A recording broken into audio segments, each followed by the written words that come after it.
बच्चों, आज हम आपको सिखाने वाले हैं हिंदी वर्णमाला की जानकारी। तो वीडियो को लास्ट तक देखते रहिए। छोटा सा अनार, बड़ा सा आम, छोटी सी इमली, बड़ी से ईख, छोटे से उल्लू, बड़े से ऊन, ऋण से ऋषि, ऐसे एड़ी, ऐसे ऐनक, ओ से उखली, ओ से औरत, अंग से अंगूर, आ खाली, का से कबूतर, खा से खरगोश, गा से गमला, घा से घड़ी, अड़ा खाली,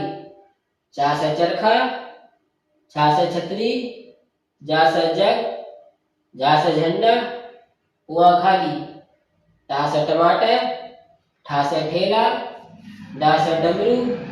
डा से ढकना, अड़ा खाली, ता से तरबूज, था से थन, दा से दबात, धा से धनुष, ना से नल, पा से पतंग, पा से फल, बा से बकरी,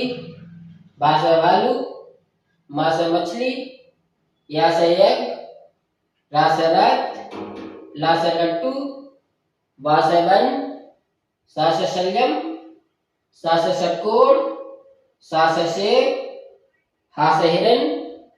छा से क्षत्रिय, त्रा से त्रिशूल, ज्ञा से ज्ञानी। ऐसे ही वीडियो देखने के लिए चैनल को सब्सक्राइब कर दें, वीडियो को लाइक कर दें। जय हिंद, जय भारत।